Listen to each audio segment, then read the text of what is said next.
group chat what is seemed to be a very upsetting um, post-match reaction to the game that we just witnessed in absolute shambolic way.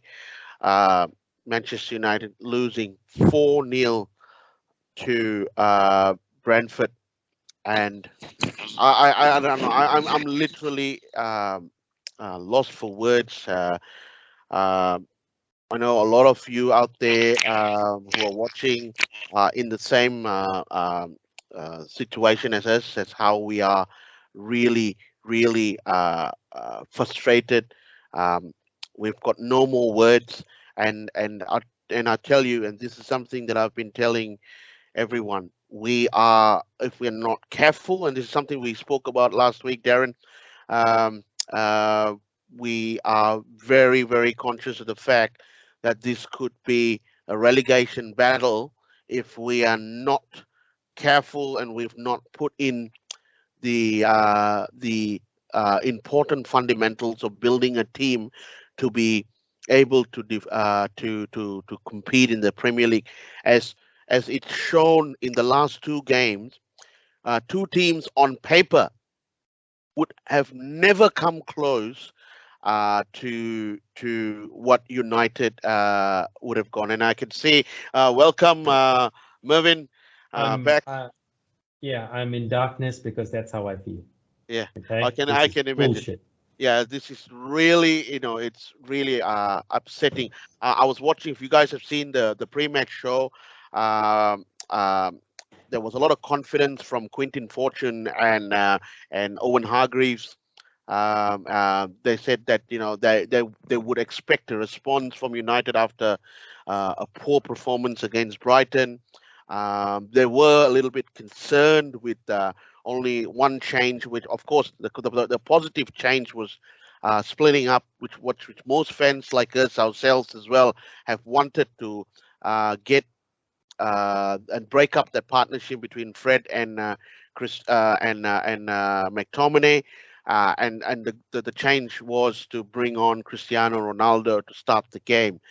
Now, guys, I just want to get your reactions on the game, and Darren, we'll go with you first. I could see that glum in that face. You're literally wearing a hoodie. You're trying to cover your face and trying to hide Take off. the shirt off as well. I don't know why I'm still wearing it. Why am I still wearing the shirt? Oh, where do you start? Oh, wow. I didn't expect that. I was not expecting that at all. Things have been bad, like this season and last season, but I was not.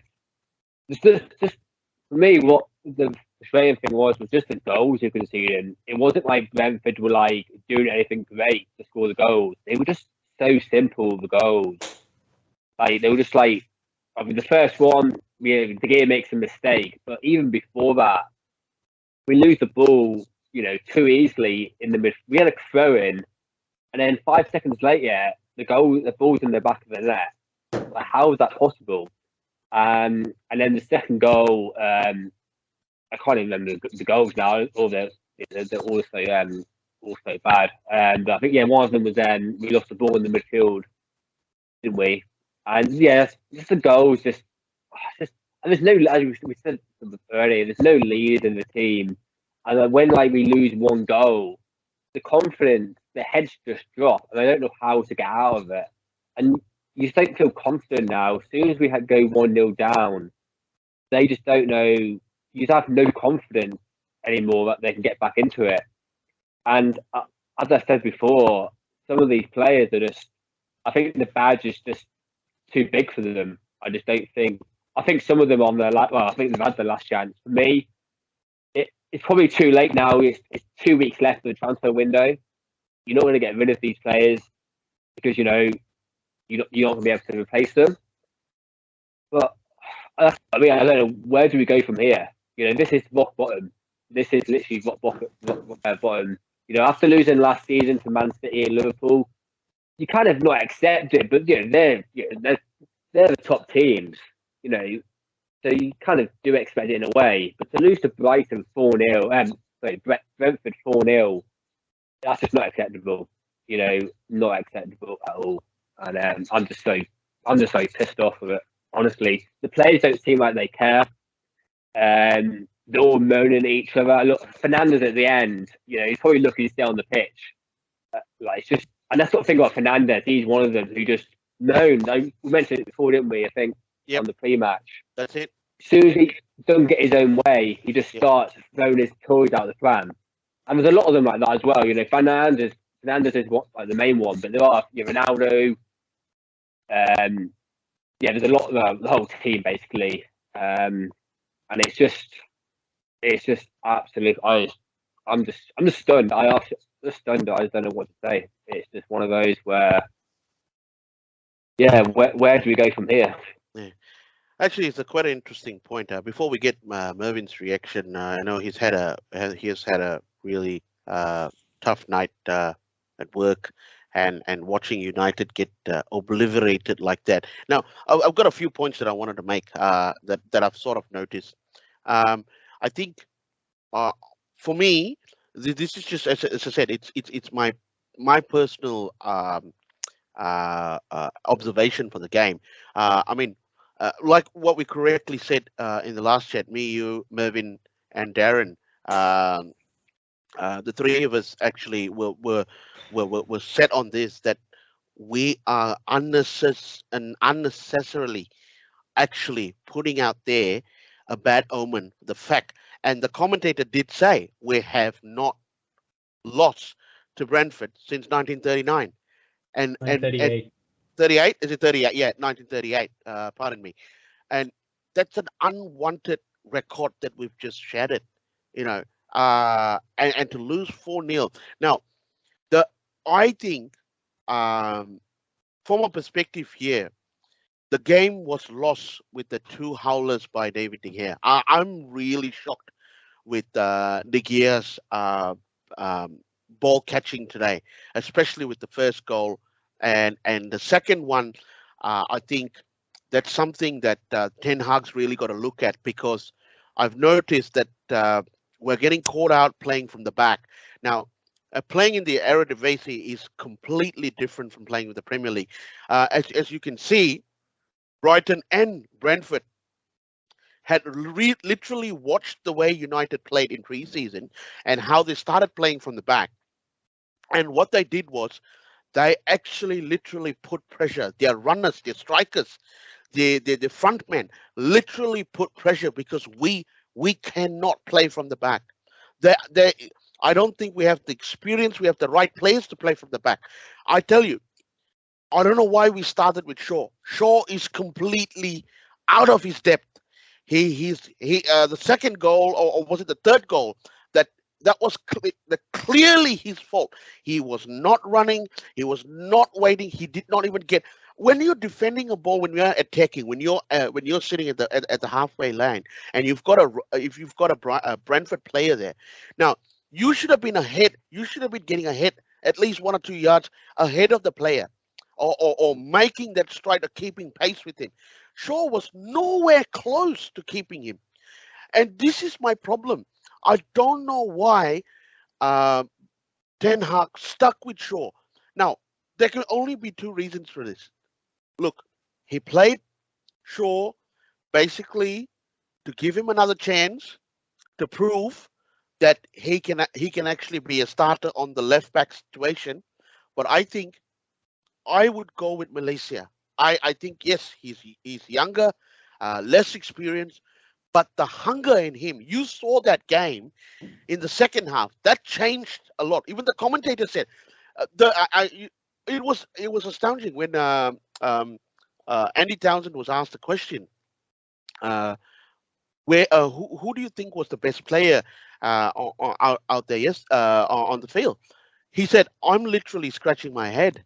I can't mention anyone except Malaysia, because when he came on board, we saw a little bit more running. We saw a little bit more control from that lad, and the back line was shored up a little bit with Rafael Varane coming in. Well, Lisandro Martinez, I'm not going to go hard on him because I think he's just been thrown in the deep end.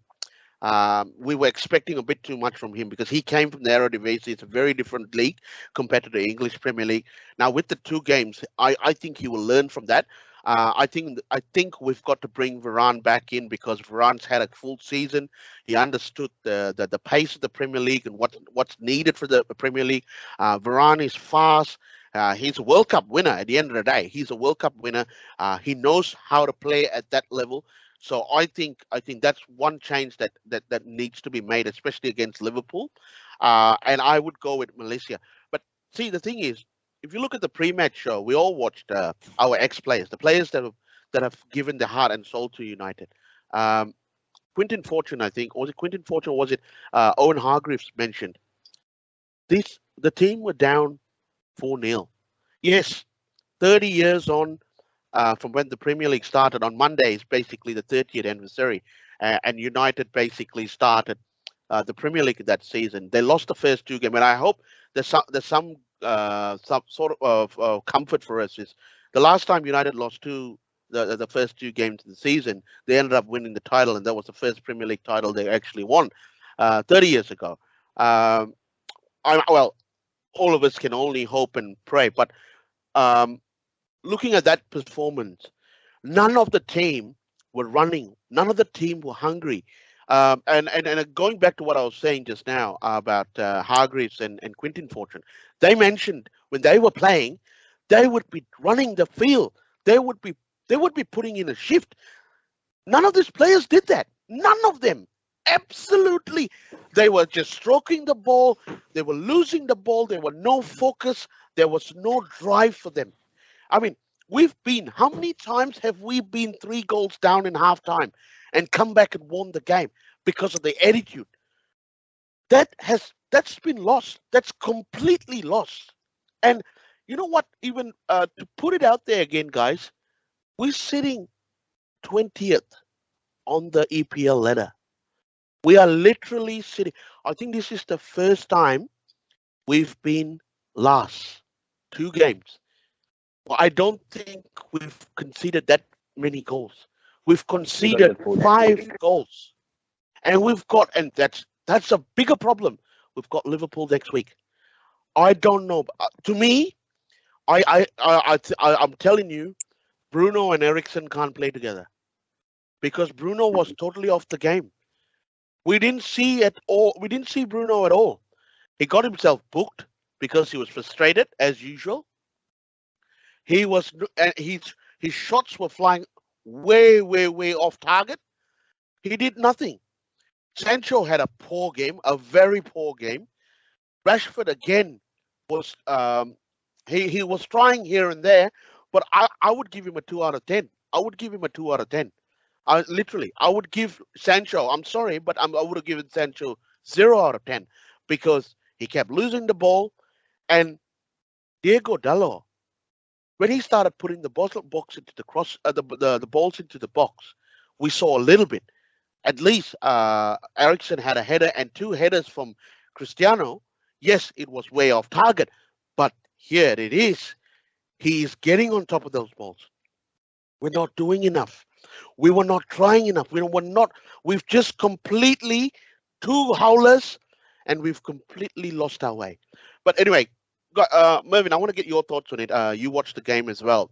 I want to look at your guys. Opinion. I mean, unfortunately, this is a tragedy, both on a personal level and seeing what United have done. Unfortunately, I've just lost my uncle just yesterday. So, we're very sorry about that. And sometimes we've got moments when things are sad on the personal life, and because our passion for entity like United I was hoping that that will at least cheer me up. Yeah.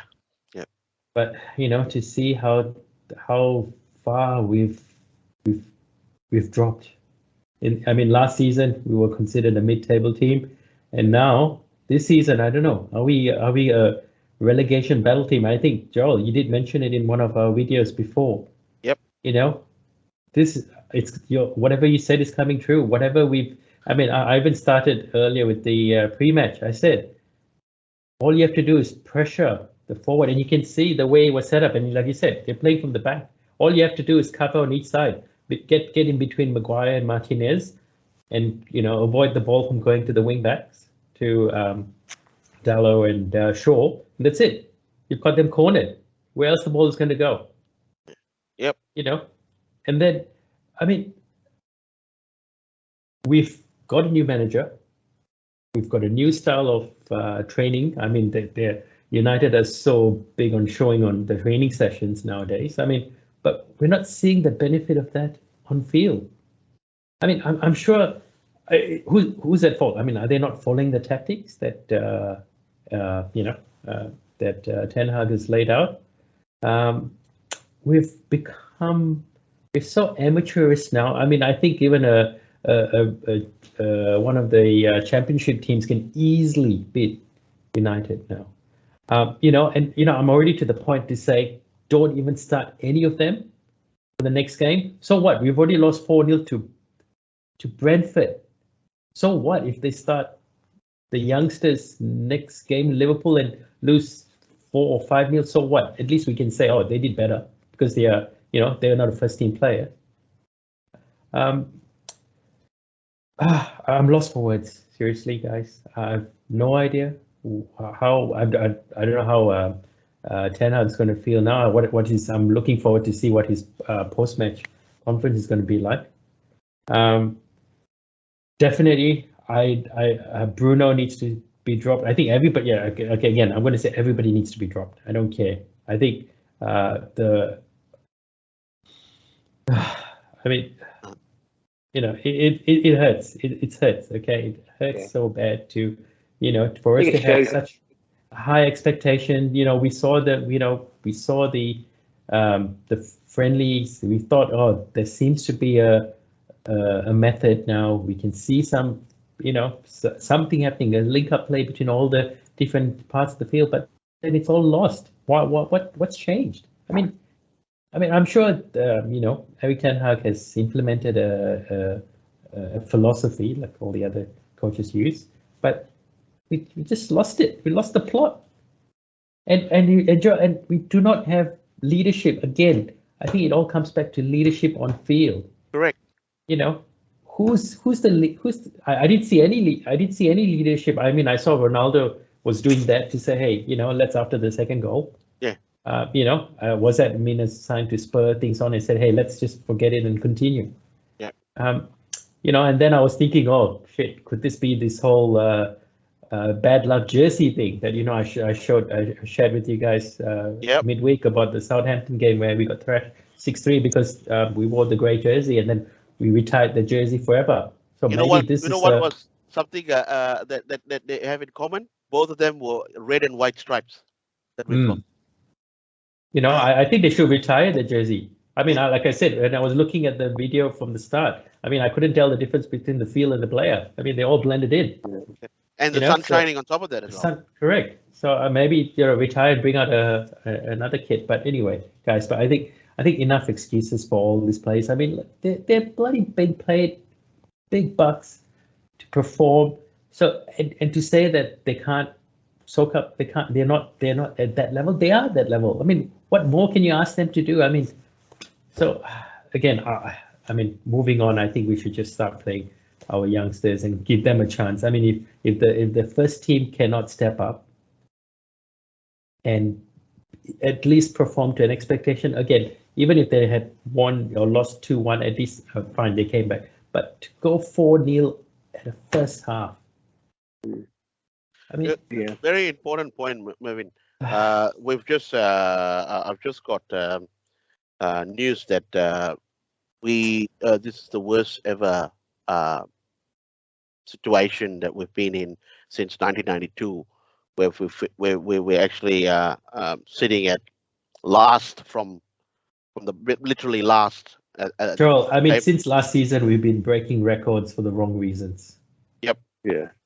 And this is just another extension of the last season.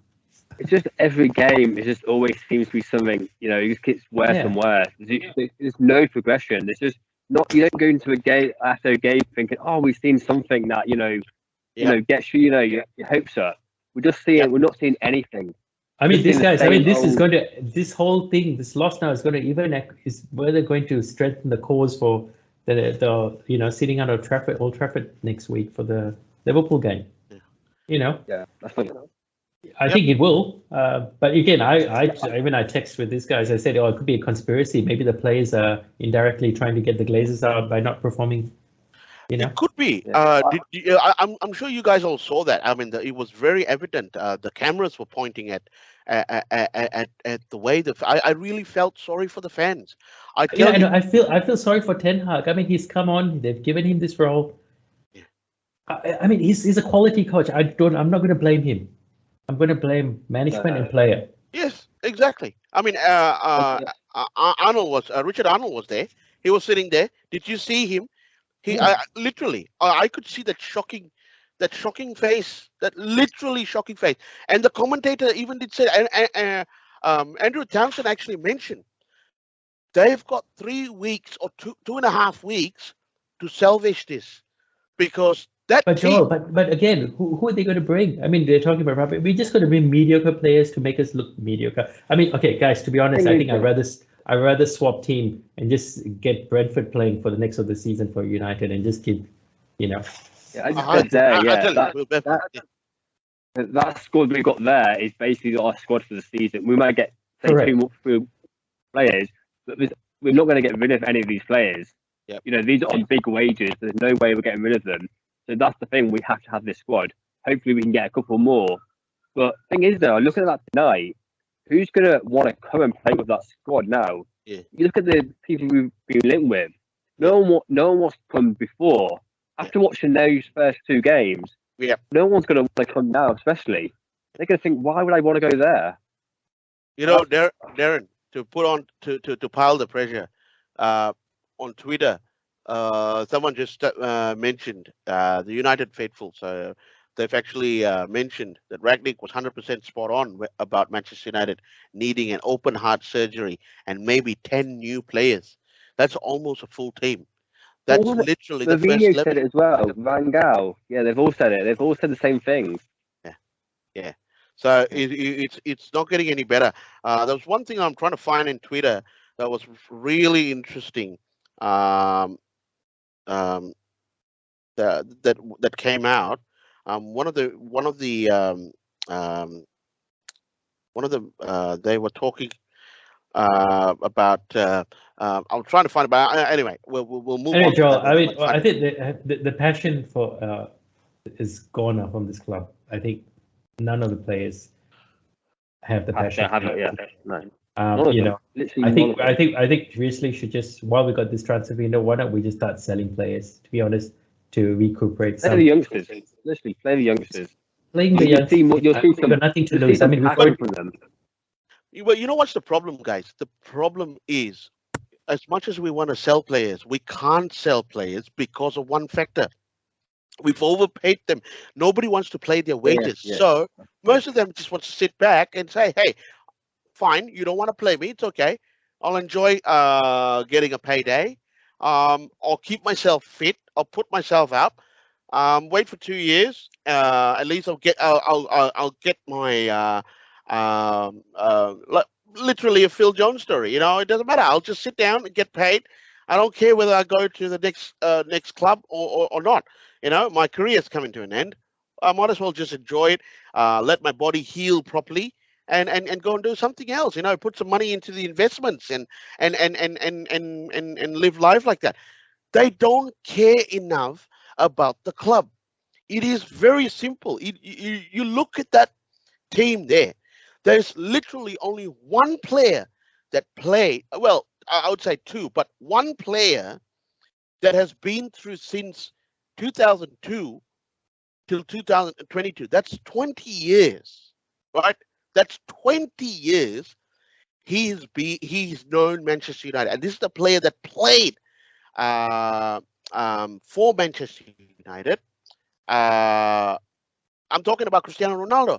Yeah. He's been there when we have had mentality or players around him that when they were 3 goals down, come back and win 5-3. Man, we've not done that. That's the Tottenham game. That was a beautiful game. That was amazing. Amazing. 3 goals down.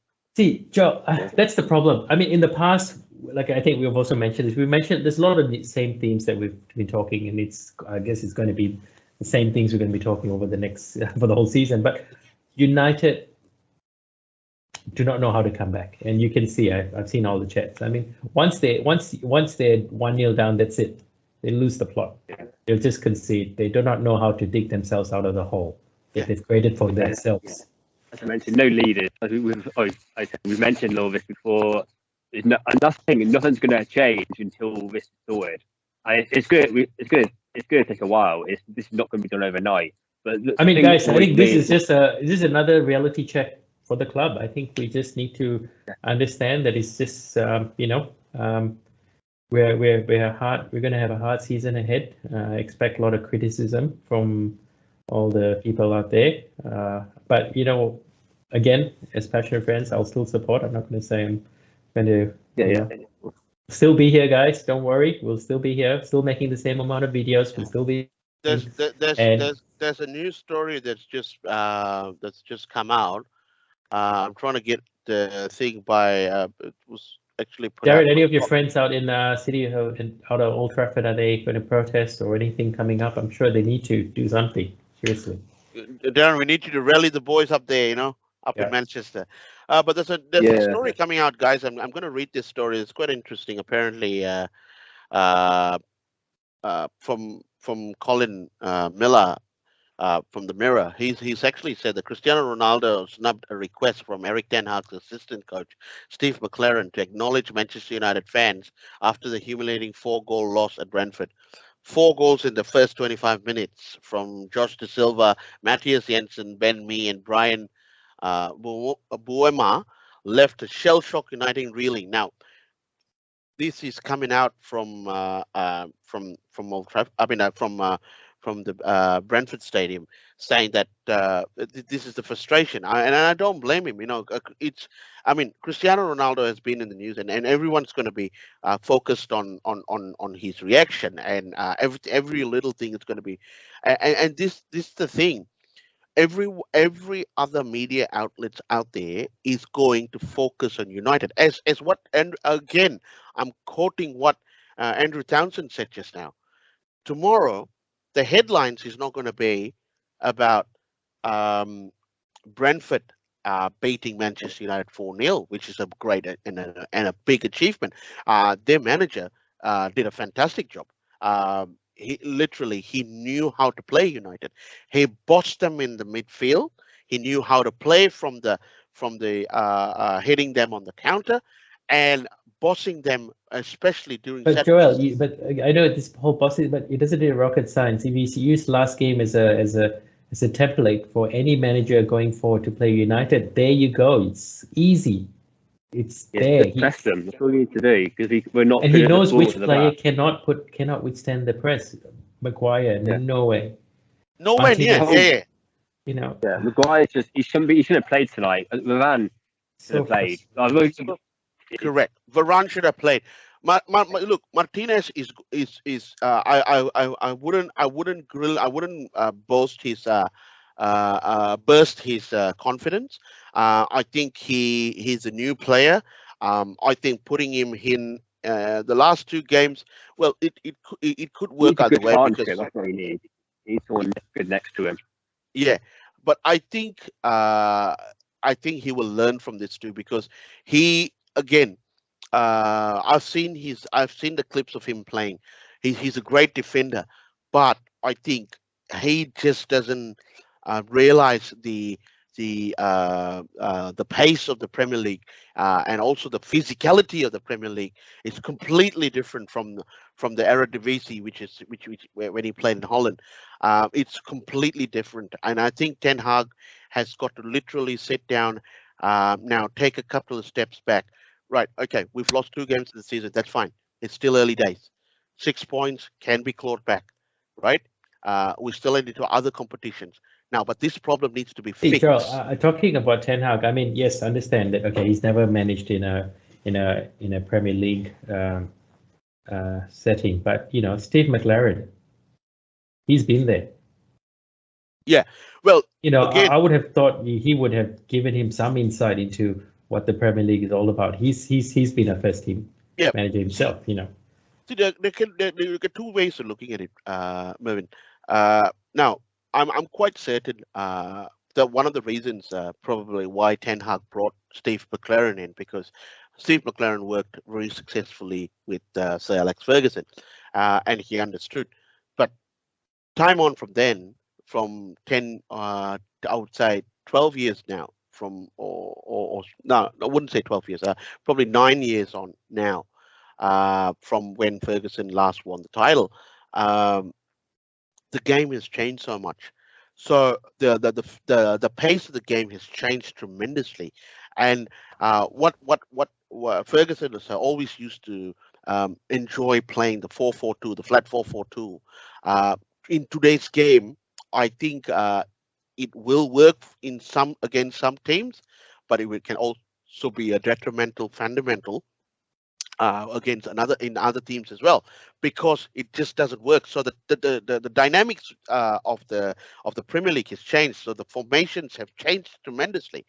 What I think we literally really need to look at is, can we have the two type of players in the same team? Now, if you look at Man City, they only have the one type of player that brings the ball in, which is uh, De Bruyne, right? And Rodri literally is a person that muscles his way through.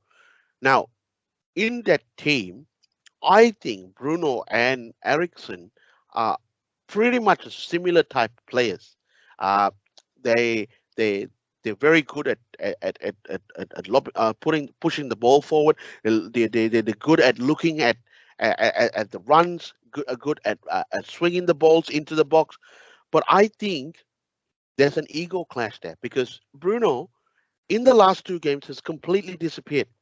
I've seen a lot more of Ericsson, but I see less of Bruno Fernandes. Yeah, I Uh, think Joel, I think because of that, because we're losing the ball where because obviously now Fernandez is asked to be played on a higher part of the pitch. So, but we're losing all the balls over there. So Ericsson Wells is playing much deeper. So he's actually collecting the ball. So you can see that he's trying to dictate some play, whereas the Bruno being so much further up front. I'm not sure, is that why we don't see him? And maybe again goes back to, I guess we're still seeing the same issue. We're playing people out of their position again. you know what? But sorry, Darren. No, I was just saying, there's not really much competition in there to in that midfield, like proper competition, really, is there? To you give Fernandez, some no one fighting for that position, really, is there for him? So I would say. What I don't understand is, the one thing I don't understand. We've got two other players that we should be that should have been given a chance to actually play. I would have taken Bruno off. I would have benched Bruno this game. I would have gone with Ghana, and I would have gone with Van der Beek. I would have played Van der Beek next to Ericsson. I'd given him, because if you look at the way Van der Beek has always played, he's a player that we should be building a fundamental team around. Why I say that is very important. If you watched him closely over the times that he's played, he's very good at one-touch football.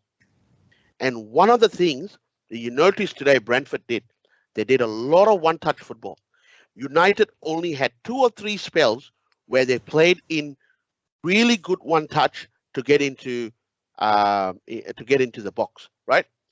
Which was always going to be the hardest fundamental, because uh, you're already 4 goals down, right? To do that, they're going to soak up the pressure, soak up as much as they can, and pump the ball over the defense and over the wall, to get their runners running, and that's exactly what Brentford was doing. Now, if you look at what I think needs to be done, the one-touch football, to play a high line, you need the players to be able to do that, right? In our team, Harry Maguire can't do that. No way. He's too slow on the turn, and he very poor ball distribution. Second player, Diego Dallo. He is played out of position. Going forward, he's okay. I wouldn't say he's great, but when he gets the ball, he's always trying to do too much. He's trying to play a grounder pass when he can actually go and swing the ball into the box. Malaysia, I would play Malaysia because of one fundamental. He's young, he's hungry, and he showed a lot of passion on the field. He was by far the best player on the field when he came on. Yes, we brought Varane in. My personal favorite. I'm a big fan of Varane, Rafael Varane. I'm really a big fan of him. And when he came in, did you notice? He straight away he put in 2 blocks of the ball that could have cost us the goal. He was faster on the ball. His interceptions were better. His coverings were better. And yeah, you expect that from Varane because he played in the biggest for the biggest team in the world. I mean, one of the biggest teams in the world, Real Madrid, and he's won the World Cup with France. So I've always been a big fan of Varane for various things. If he could stay fit, he could be that. I would play him and Martinez. I would build an understanding between him and Martinez. Unfortunately, I think it's come to a point. If we want to play a high press, Maguire is not the man. He is not going to be able to do that because he's too slow on the turn. He won't be able to do that one-touch football. And honestly, I'm saying that one biggest fundamentally wrong is our wide players. Sancho and Rashford are not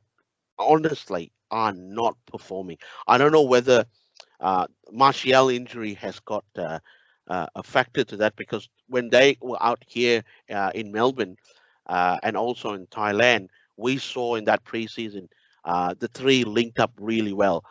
They had a great understanding. They understood each other. They knew where the ball was going to be, and I think to a certain point we've missed Martial from a goal perspective. But the last 2 games has not been about our scorers because our scorers could not do anything because our engine room and our defense have let us down. So when they went to sleep, there's nothing much our scorers can do. They're not getting the kind of balls, and they're going to be, and teams were going to defend, literally going to be defending deep, and they're going to catch us on the counter. And that's exactly what they did. That's how they played us off the park. That's how they've won. Now, going to play Liverpool at Old Trafford, that's going to be a very problematic game if we don't get our engine room sorted in the next week. Because I'll tell you, yes, Liverpool's going to play very much open. They're much more open. They are not going to play the soak in the pressure and hit you on the counter. They are going to come at you from the time you start the ball. They're going to come at you. This is where a united team needs to press them at that same pace. Can we do that? That's the problem. No, not with this bunch of players. No, we can't. If we can't, I mean, Joe, I know there's a lot of complexities to football, but again, we've forgotten how to do the simple stuff. Yeah, I think any professional footballer can do it. Okay, and I'm not sure how much longer we should make our excuse for the team now. Like I said, I'm really still sorry, boys. I'm just lost for words. I mean, yeah, I said like, getting the basics right first of all. It's just they're not even doing the basic stuff. Like as you said, I like. And you know, Jared, but again, I don't know. Are we being sold a false false United? Seeing all these videos that have been put out by the club doing their midweek training sessions, it seems like, oh, yep, they're working hard and doing all this one touch passes. I mean, but then I'm not seeing that Not seen it on the pitch yet. We've seen it all. Yeah, we want to see it on the. We've seen it in pre-season, in the pre-season games, but we want to see it. We're not seeing it now in the first two games. It's like the manager's telling them to do stuff, and he's just not. The players are just not taking it in. Now I don't know whether that is they just don't know how to, or the pressure's just too much. I really don't know what it is. You know, I honestly, same for you. I'm just lost for words on these players. I'm just giving up on them. Honestly, most of them. If they all left tomorrow, I'd be happy. You know, I know that's not going to happen. You know, but I've just given up on them. I want players who are playing for my team. That want to be there, put in the effort. You lose games. It happens. I don't mind you. We lost games even when we were winning trophies. But it's how you lose games, and that tonight was just not acceptable. And honestly, they shouldn't even be getting paid for like a week. A few weeks for that performance. If you don't do your job right, I know it's like different jobs and stuff, you know, and the job they do right now. But like, it's just that's not. It's just not. It's just not acceptable. Basically, it's just. You know, guys, my biggest worry here for the next coming games, my biggest worry is look, I know it's happened in the past.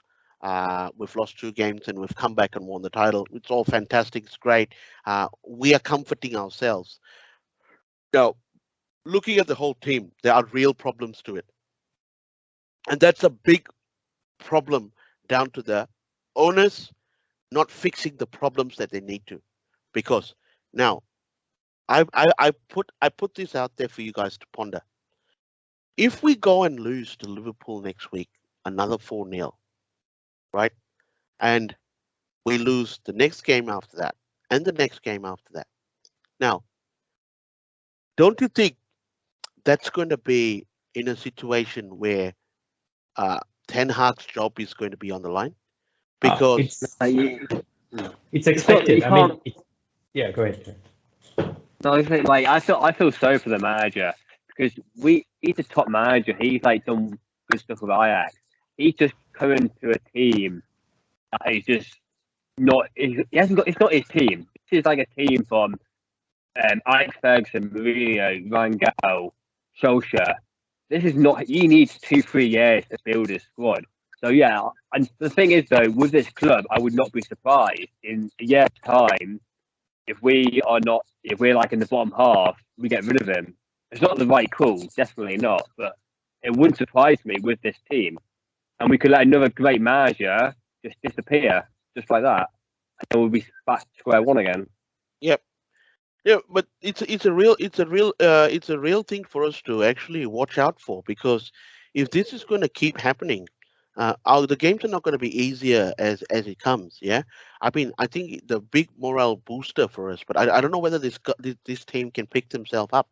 I mean, we've lost 2 games on a trot. We were beaten. You remember that time when Fergie was going against Kevin Keegan's Newcastle? Yeah, we went head to head, and the big rent. You remember that season when the big rent about Kevin Keegan went? When he actually said, "I would love it if we beat them. Love it." You remember that? Yeah, that season. Yeah. That season we lost 5-0 to Newcastle. The one season, and then the next week we lost to Southampton. That's 6-3, but we still ended up winning the league. Do you know why? Because one of the things that we did was we were mentally strong enough to pick ourselves up and go on a run. I still remember. Who was it that we interviewed? Was it Brian McLaren? We had that interview with.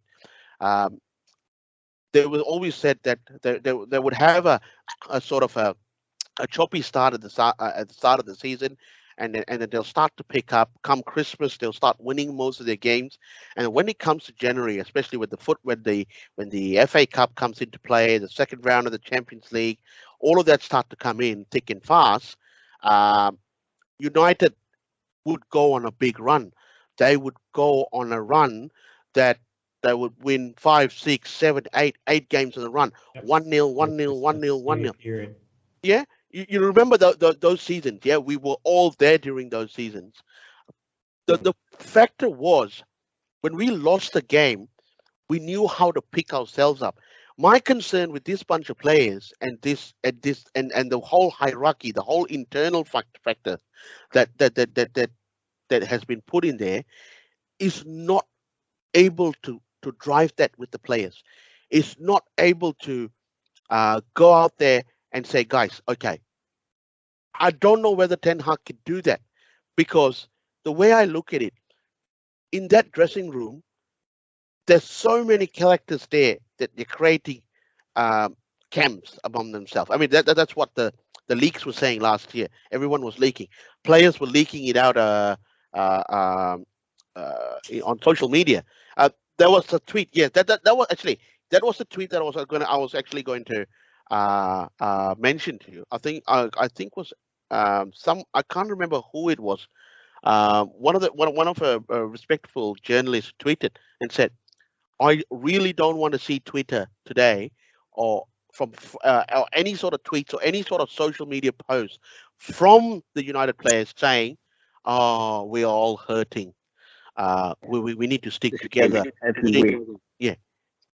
He said, "I don't want to see that. Stop the talking and more action on the pitch." Yeah, on the pitch, because this is the first time in Premier League history, 4 games on the trot we've lost. That's including last season, yeah? Towards the tail end of last season. Now, I've never understood how this has become so bad, and the owners are not even looking at this. This is where I think this is gonna push me even more, Darren, and I think the three of us here who've literally are very passionate. I mean, together with Jürgen and all of the others who are passionate, all of us, and I cry out to all of you. We need to try and get comments from the commercial sponsors of Manchester United. I would be calling someone from Cadbury and say, guys, why? What are you guys thinking? What are your thoughts on the club that you guys have spent a lot of sponsorship money? Now, when everyone starts to do that, I think that's a very powerful statement, because you're pushing those kind of factors from a commercial perspective. That's going to hurt the Glazers.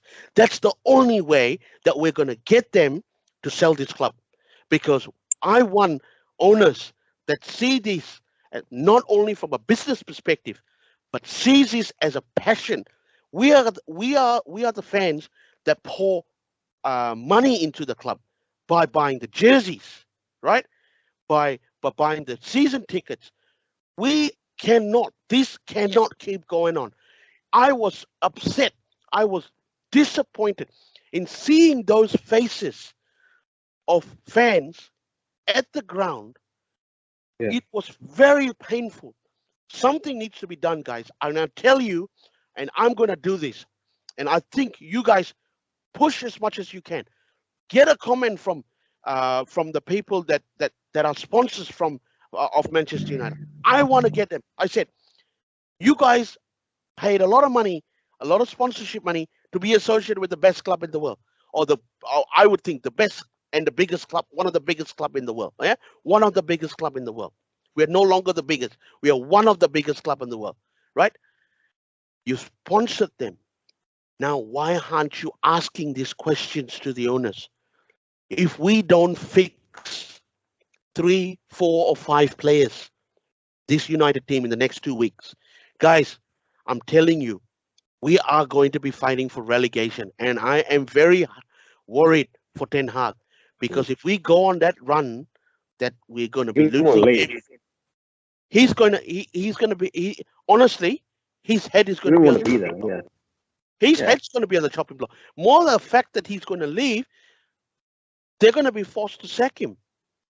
This is the thing, because we've become a sacking club, and we've not backed them in the transfer market, and we expect. From the new Chelsea, that's what we've come. We've come to the new Chelsea. Yep, exactly. Don't give managers time, and it's going to keep on happening and happening. Yep. You have to give. Eventually, you have to give managers time. You know, you're never going to. Especially after Ferguson, it's never going to be easy. Yeah. And if you're not giving managers time, you're just going to keep going back to square one. And you're never going to make any progression. Yep. But that's when they don't understand this. That's why as soon as they've gone, they're better. And that's why, yeah, I agree with you completely. We need, either everyone, like ourselves and like all the fans around the world, we need to get this out, because the longer it goes on, it's just going to get worse and worse. Correct. No, I'm literally I want to start this rally to the fans, because the reason I'm saying this is I'm not trying to be one of those people who is trying to do the wrong thing. I'm doing this for the benefit of the club. Look at Mervyn. I feel sorry for him. He's at work. He's looking after sick patients. He's doing the best that he can for his job. He's doing the best. He's trying to be the best doctor, right? And giving the care to his patients. And that is his duty, right? I'm sure the hospital has given him the tools to work with to ensure that he can perform his job well. And he's sitting down here as a United fan. Can you imagine how sad he is? And I can see through his face what's going through his mind. He is frustrated, like the three of us here. We are nothing but frustrated. And I want to rally to all you fans out there who's watching this show. Guys, we need to make a difference. And I'll tell you how we're going to do this, right? The team I support, the people that are driving a following, that they are going to walk out or they're going to protest in front of Old Trafford because they want to oust the Glazers. I want to do the same. I want to go to each and every one of those sponsors and ask them this question, right? I come from a commercial background, so I understand. I come from a marketing background. I understand. If I'm going to spend money from an advertising perspective and being associated with a big sporting brand, with a big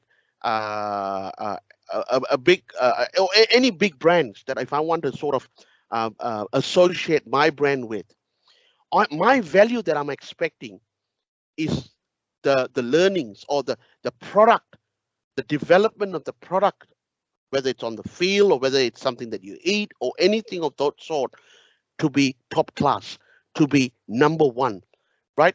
Or getting there, or doing something to get there. If we are doing this, look, in football, it's very simple. You need to invest in players. You invest in players to perform on the field. That's your product. At the end of the day, Manchester United is a football team. That's the product. They are a football team. They evolved from when it started as Newton Heath. They evolved to a brand like Manchester United, right? And we became a very commercial-driven brand because we were successful enough on the field that drove commercial value, that brought in commercial deals. Because every brand that wants to be associated with Manchester United because of the success on the field. Now, go in saying that, how are commercial guys, people like Adidas, people like TeamViewer, I want to get their comments. I literally want to say, guys, what are you guys doing to the owners, or pressuring the owners or the management of Manchester United to say, where's my money's worth? Where's my money's worth? I do not want my brand to be associated with losing, right? It's same thing.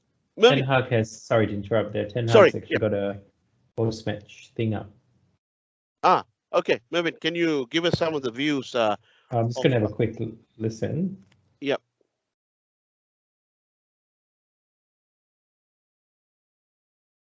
Go on talking, Phil. I'm just going to have a quick read. Okay, we'll wait for Mervyn's going to give us some view on it. But what I'm saying is, this is where we need to do something. We as fans, we started this channel because we all got together. We were there, happy to see our team in Melbourne. We enjoyed our companies. We made new friends. I'm so glad to meet Darren, who I shared the space at the W Hotel at 5 o'clock in the morning, in the cold, wintry mornings that we were standing there. Mervyn, after working a night shift, coming down just to get a glimpse of our favorite team. Now that's got to count for something, guys. I am really passionate about the club. There is nothing for me. There is nothing better than talking about Manchester United. Um, it takes away a lot of my stress for the week. It takes away all the bad stuff in the week because I'm happy meeting the you guys who are also passionate United fans to be able to talk about United. My biggest thing is we need to help drive this because I'm telling you, we've got 2.5 weeks to get the tools. If we don't get the tools and provide it to Ten Hag, guys, we are looking at another manager on the chopping block, right? Who else are we going to go out and buy? Everyone else that are out there in the market are going to be reluctant to come to United. And even if they do accept the job, it's all about a payday. They're going to come there, make money, and hopefully get a couple of wins under our belt. We'll go great, sign a new contract, and all right. I don't care if we fail or not because if I get chopped, I'll get a good payday. Don't have to worry. Nobody is driving a mission because see all of this has got to start from the inside, right? You need great leaders. We don't have great leaders internally from an organizational perspective and even on the pitch. Now you can see the difference. This is very similar, the internal and external. Again, it's a marketing philosophy as well. If you don't get your internal marketing right, how will you expect your external marketing to perform, right? Everything has to have to work hand in hand. You need to create that synergy. This is the problem. The Glazers think they can get away with this. They think that by whatever that's going through their mind, they think they can get away with this. Guys, I don't think so. We need to do something. We need to do something. I'm going to get on the phone on Monday. I'm going to ask for views. I'm going to find the phone numbers. I'm going to call them. I said, I'm calling. We are from the fan channel, Red Devil Addicts. I'm going to put it out there and I'm going to ask the questions. I'm going to ask the tough questions. The tough questions is going to be, you as a brand, what are you doing to put pressure on Manchester United owners? What have they done? They have not shown any sort of contention of being great again. And do you brand owners see a value in sponsoring a team that's losing? I honestly, I really want to get their comments because the more of us do this, the more people do this. Yes, the protest is good at the stadium. The next thing is getting our United fans. Look, I'm not trying to promote bad fans that we shouldn't support our team in there. Guys, you all know this word. We need to be cruel to be kind. And the only way these owners are going to force themselves to sell, again, I'm bringing back what we spoke before, the George and Gillette story, right? The George Gillette And Hicks. and Tom Hicks story. It was a similar fundamental. We have got to drive the Glazers out of this club. Literally, get out of my club. Get out of my club. That's what I'll be telling everyone. That's what I'll be telling the Glazers. All of you, get out of the club because all of you are not fit to own this club. You are not fit to run this club. We as fans have got to drive that message and we've got to drive it until we make a difference. We need to do that, right? Because if we do not push ourselves and put ourselves out there, we are not going to, it's going to be the same thing. We need to start putting pressure. As fans, I reach out to all the fans out there, every single Manchester United fans, one of the biggest fan base in the world, all of you, guys, we need to stick together. We need to be united in this fundamental. We need to drive the Glazers out because I'll tell you, the more and more we allow this to fester, we are going to be a laughing team. I tell you honestly, I can tell you now, my week ahead, starting off with this loss, is going to be a real sombre. I'll tell you. I will not have. It's gonna. I'm gonna find it very hard to pick myself up. Right. I am going to find it really hard, but I need to, because I need to provide. I need to provide for the family. I need to. I gotta make sure that I've got a job to do. I've got to be 110% focused with with the company that's paying me a wage. And the same thing with Mervyn as well. He's still, even though he's upset by the scoreline, he still needs to perform. But guys, that's the same fundamental. Picking ourselves up after a loss. I can't.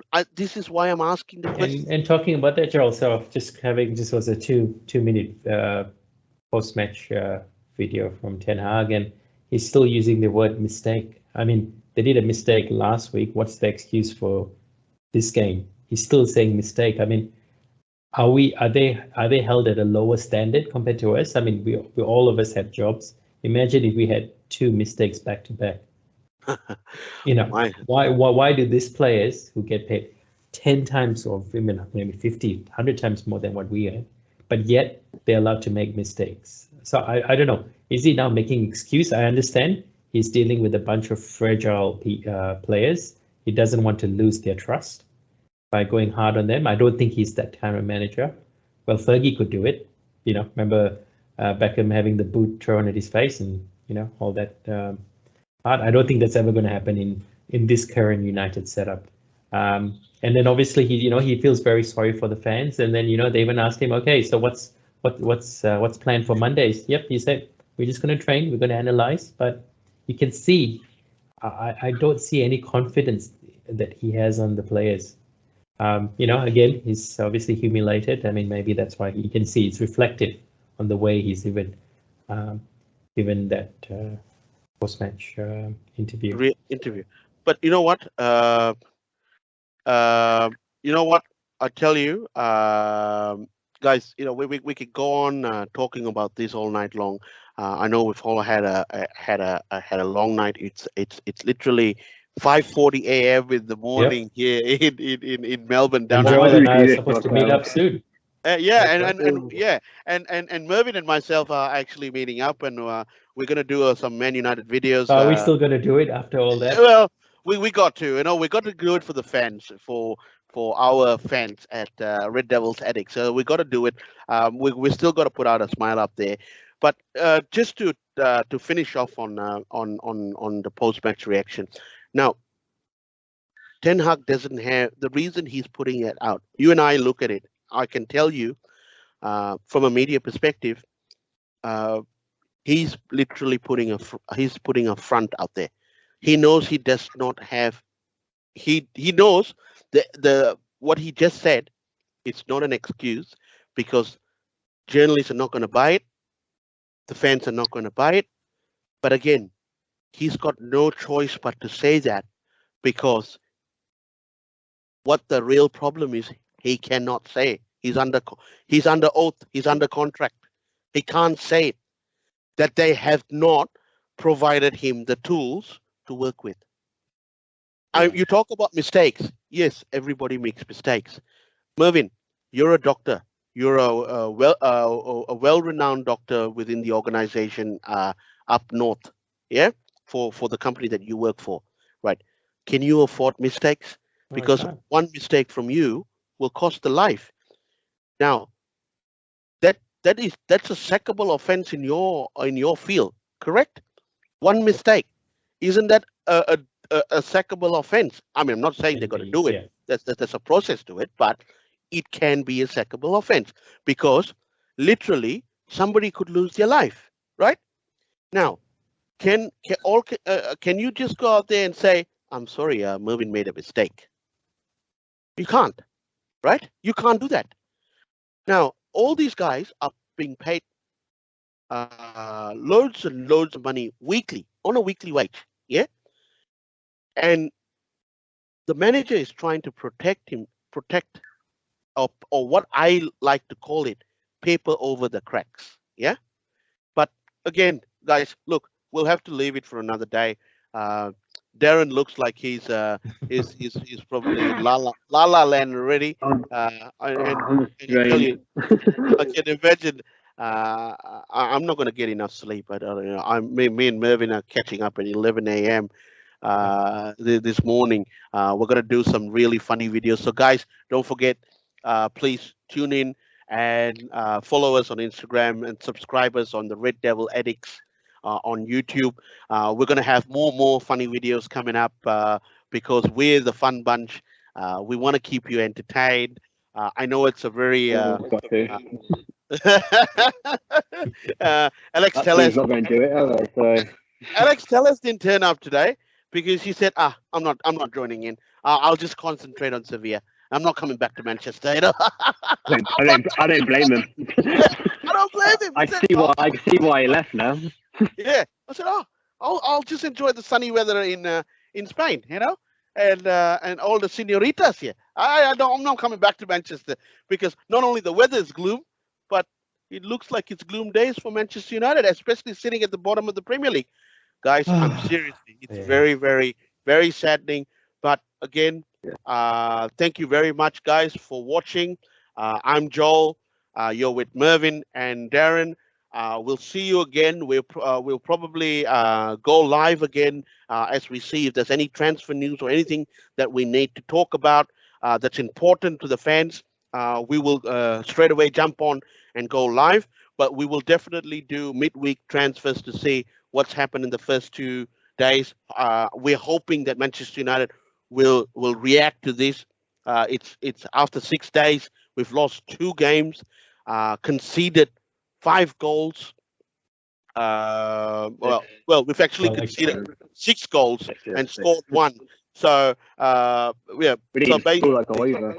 yeah, even that was an own goal anyway, you know. So I'll make it 6. So, but anyway, guys, for wherever you are in the world, Manchester United fans, don't worry.